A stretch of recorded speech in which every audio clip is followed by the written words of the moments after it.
നിങ്ങളും ഒറ്റയ്ക്കാവുന്ന സമയോ എപ്പോഴെന്നറിയോ?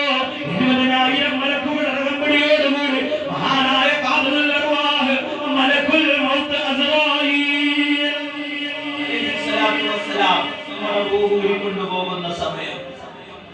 അതിനു മുമ്പൊന്നും നമ്മൾ ഒറ്റയ്ക്കായിട്ടില്ല, അതിനുശേഷവും നമ്മൾ ഒറ്റയ്ക്കാവുന്നില്ല. അല്ലേ? ഉമ്മാന്റെ വയറ്റിൽ വെച്ച് ഞാനും നിങ്ങൾ താമസിക്കുമ്പോ ഉമ്മയെങ്കിലും നമ്മുടെ കൂടെയുണ്ട്. നാം മഹ്ശറയിലേക്ക് ചെന്നാൽ ആദം നബി അലൈഹിസ്സലാത്തു വസ്സലാം മുതൽ ഇസ്രാഫീൽ അലൈഹിസ്സലാത്തു വസ്സലാം സൂറന്ന കാഹളത്തിൽ ഊതുന്ന സമയം വരെ ഈ ദുനിയാവിലേക്ക് കടന്നു വന്ന മനുഷ്യന്മാർ മുഴുവൻ സിറാത്ത് പാലത്തിൽ ഒറ്റയ്ക്ക് കിടക്കുന്ന ഒരേ ഒരാളേ ഉള്ളൂ. അത് മറ്റാരുമല്ല, മഹദിയായ ഫാത്തിമ ബിബി റളിയല്ലാഹു തആല അൻഹയാണ്. ബാക്കിയുള്ളവരെല്ലാം കൂട്ടമായിട്ട് സിറാത്ത് പാലം കടന്നു. നരകത്തിലാണെങ്കിലും ആളുണ്ട്, സ്വർഗത്തിലാണെങ്കിലും ആളുണ്ട്. ഞാനും നിങ്ങളും ഒറ്റയ്ക്കാവുന്ന സമയം എപ്പോഴാണ്? നമ്മളെ മരിക്കുന്ന സമയമാണെന്നുള്ളയോ? എന്റെ പ്രിയപ്പെട്ട സഹോദരങ്ങളോട്, എന്റെ പ്രിയപ്പെട്ട ഉമ്മമാരോട്, സഹോദരിമാരോട്, എന്നെയും നിങ്ങളുടെയും റൂഹ് പിടിച്ച് 9 മണിക്കൂർ കഴിയുമ്പോ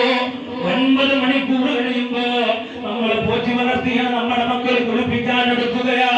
ഒരു റൂമിന്റെ ഉള്ളിലേക്ക് കൊണ്ടുവന്ന് എന്നെയും നിങ്ങളെയും കുളിപ്പിക്കുകയാണ്. ഇത്രയും നാളും തനിക്ക് വിളിച്ച എന്നെയും നിങ്ങളെയോ നമ്മുടെ മക്കൾ കുളിപ്പിക്കുകയാ. ആ മക്കൾ തന്നെ വസ്ത്രം മാറ്റുകയാ. എന്നിട്ട് 3 തുണിയിൽ പൊതിഞ്ഞുകൊണ്ട് വീടിന്റെ ഉമ്മരപ്പടിയിൽ മനത്ത് കിടത്തുകയാ. ഒരു മനുഷ്യൻ മരിക്കുന്ന സമയത്ത് ഏറ്റവും കൂടുതൽ ആ വീട്ടിൽ കരച്ചിൽ നടക്കുന്ന സമയം എപ്പോഴെന്നറിയോ?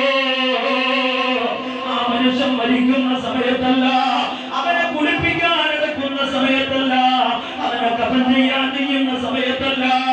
എല്ലാവരും കണ്ടുകഴിഞ്ഞ് ആ മയ്യത്തിന് 3 തുണിയിൽ പൊതിഞ്ഞ് സന്തോഷ കട്ടിലേക്ക് ഉയർത്തുന്ന സമയത്താ മക്കൾ വീടിന്റെ കത്തറങ്ങളിൽ നിന്നു വാപ്പാ എന്നെ രക്ഷപ്പെടുത്താൻ എനിക്ക് എന്നെ തനിച്ചാക്കിയിട്ട് പോവുകയാണോ എന്ന് പൊന്നുമക്കൾ ഇരുന്ന് കരയുന്ന സമയമെപ്പോഴാ?